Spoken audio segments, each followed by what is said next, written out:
kano Hong Kong da kumuk lay ba nahan Brazil da kumuk lay gito do kumuk to ay napamba oidaba ko running shoes to professional running shoes oidaba dum short run oiba da ay do marathon chain bagi hojik preparing tawri ba ko ado ay tong pa kumuk to chahi kya no par suklay lay daba ina macha macha thaina si Hong Kong lay gibne sigi Nike sigi Jordan se ado US they or mali sorry US ko Hong Kong se khwaidagi hongbo ko khumuk leiba se mobile phone natraga keno leiba se yamna nungai di moi di tax yaudeba US di tax yawe doragasu US saba pot ni na mo American products in America da honge aduga khugi Hong Kong sida hongi sina mo kano khugi Japan lom dai lakpa posin se sisu honge ko ado moi tax free zo oibani na mobile phone oiro natraga khugi kano se what else kumuk aduga khugi accessories pot leibi aba Asia da leibi aba haiba US da leibi aba haiba mam lai ko do khugi na mo cabin crew life se mo accessible world sida access oibani na anywhere da ye khuna laining pot si je leiba da nuai hai tare ko du na chalu ri mafam du da same hongbo mafam da na same leirakpa ade komla hongbo mafam da na komla het leirakpa adu ne ko ado ahong hongbo pot na da laino honda da mina di space yam thong zalongani hai ko da ahong macha leiba sida ko yi paisa se chauna chatkhibdo macha aduna atangba amakak leibna phai habduni ko khoina mo atangba pot to mo hong na hongi leirakpada enjang napi ge se hongbudi taba phangdre na chadraga di mo phangba khara charaga paisa do tungjanba yaba dubu phangdre haba yade khoi di lam yam chalakpani chatluriba lam du da leiram enjang napi je mana masing je dum leirakpini ba du na enjang napi leiba aikida furit pironi leide enjang napi leiba da adum kutpine ado it's okay this is life haiba tare chadaba yade setaba yade punsini adu balance haiba se am important noi ko excessive oiba yade henjandaba sine ko hoje yam henjanbadi oide adu su wat pa haiba du oide hai tare ado life update haiba tare ado yengse do sidai sida mo ko Nike showroom achok ama leiba ko adu da chalaga ado kumukse brand loy magyawe du dai juda Nike showroom oiraga so aduga plus outlet mall ne ko ina chatoy sa ado Hong Kong gi aina lay hotel sigi mapan do zi bus lak pangai minute 10 mong ler lakani ado Hong Kong se pura typical weather ne makhoi gi di typhoon lakpi dagi thunderstorm nong chubi nong sid main to bi no umong na nong sa sabi ado extreme pura weather oi ko aduga Hong Kong dollar oi makhoi paisa na sida tangye makhoi expenditure sigi lam se lakpa lam koiba hairagadi koiba lakpagi tangi aduga sidagi mayam laknai do Macau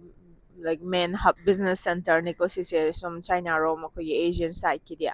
Hong Kong lagi power dum China rom dagi pora aga si support ama hai tare se is makhoi shipping container boat adagi makhoi choba ferry dumaina chatle hai tare se is aduga what else akhoi flight operate akhoi duty thawak tawba matam da su sigi mafam se lakpa matam da flight manung se tong ai mi sing se akhoi suspicious oi bahina special flight oi ko kay this is a business hub oi bagi mi puthok posin country continent amada ama sigi lam sidai power chatna bani na pot chai mang ba khot pa se flight manung tong ba matam da pot chai section na pai draga di pot chai hurana ga le ko ado du june ko special flight hai bu ado bas la kanda amo ay mafam da yor kanya lagi ay na chatoy mafam je tungchung ko ay no hojik lay mafam sina skyline sida ni hotel ang kakta ni hotel 5 star ang kakta lay aduga hotel na kogi bus shuttle provide away kogi tungchung hariba mall sida puto ni mo ina horen halak so every 15 minute ko dingi bus sida gi chatok cha sinta way ko ado horen mafam da yor kana yenga lagi ay chiki cable towers ay mo gi ching mathakta tourist spot lagi ko ado chat na bane si se view ne way to the city asangaman adagi ching loy sore ko aduga building mo sky city area aduga um skyscrapers mayam lay hai tare minute minute 15 muk tang la pise ko akogi hotel dudagi leibam tudagi ozigi chung hariba destination se kumagi stop kano se station maming hai tari chung hai sina ko adagi airport ta chu chat pa yai ado koina kai gum po chai lining wa khoning ba lerega de sigi station chung sida dum chatle shisine chung station se ko mo gi outlet get mall so laye aduga hanjang na pi leiba khutpa yam nungai moi election gumba leibagi campaign tawagi poster mayam na theli je swaida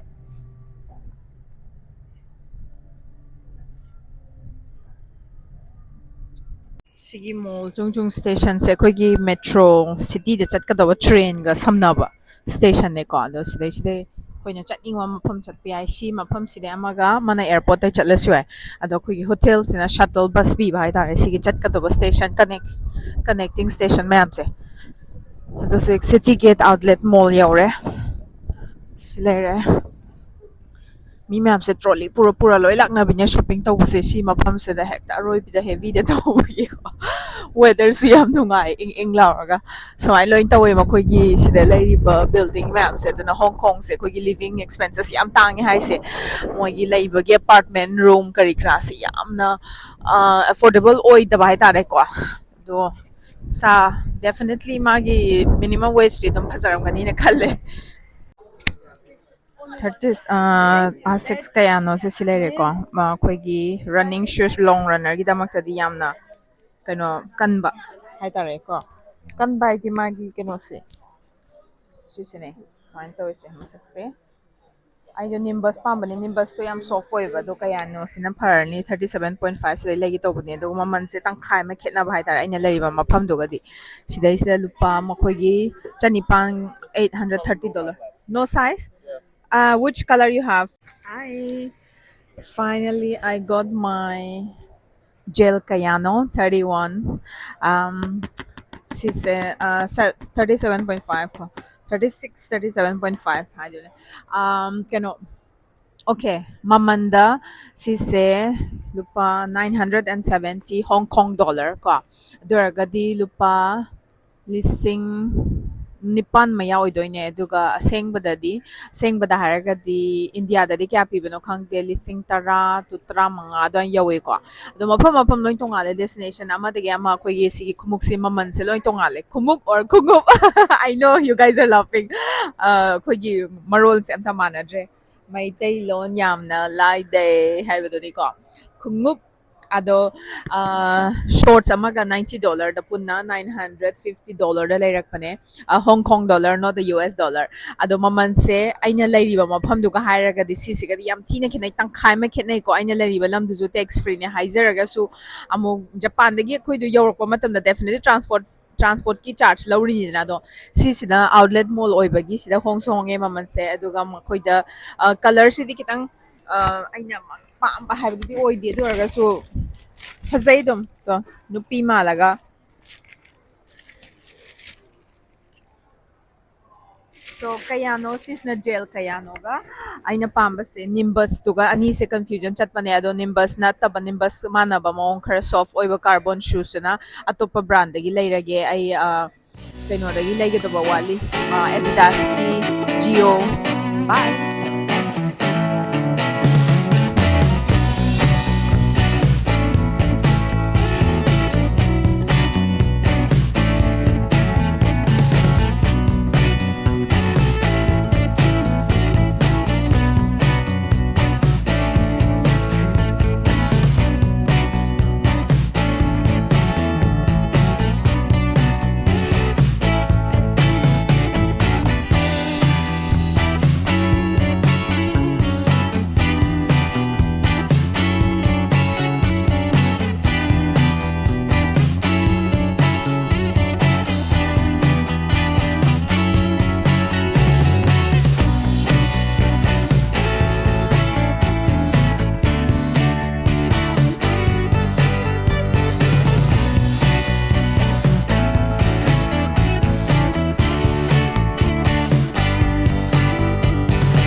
Hong Kong haul haiba tare.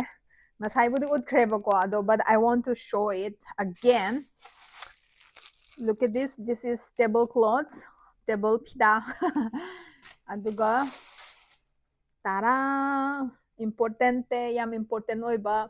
yumgi floor cleaner. Asia dana laiba nungai aduga Asia dana hongsu honge sise. Hangam Hong Kong dagi $20 Hong Kong dollar. Adagi blueberry berries se yam kanai ko hakchang da ado super berries se aseng bagidi Europe ki pot ne lo aina se yaram bai se dum leira ba marak marak ta marak juice tetra pack se yari gai thoi da bane doraga sukari gum kanda thakningak pa yawe ba adugi dum lei sallabani. Then laphoi ani suti numi ani leire adugi sina nongma nongma gini ko yamna lei salladi yam patkani na numi ni dangi leire. Adagi mairen makak mairen jeng ma se am phajadrengo soibum go thonga zaru doine se aduga tangkham na phutuni itom da sabani da si tangkham se anirak chara anirak ko nei ko. Then again avocado airplane am paire yi mangda. And then another one fino se kogi premium touch hair mask aina Japanese brand Japanese sisu yam phai ko Korean Japanese brand sing se kogi whole Asian Far East ki kogi skin texture se ka yam chana ba hai tare dina koi mai Manipur gi skin su Korean brand se use to bu yai ko yam na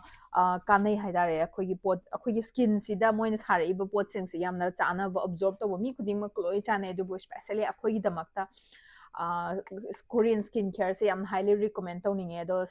aigi di yam travel tawbunina skin se yam su dry oigale duduna pot ama use to matamda I really have to look forward like something low pH oiba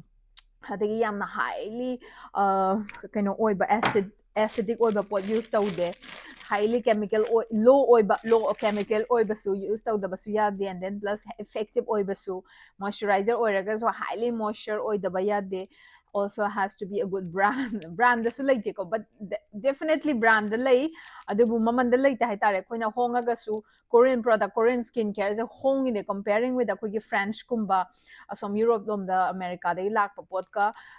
Korean product ka use compared to matam da price se koi Korean sina di hongaga su koi phang de pang na tra du na si sine koina hongaga su maman da natte koi product da quality da chatle ba na phaba quality thi basini ko maroi sa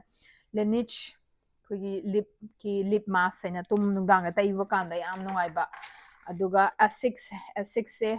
I hana use tawdri ay running pants $90 Hong Kong dollar si Japanese ki sunscreen brand ne ahamba try tawdoine hairband aduga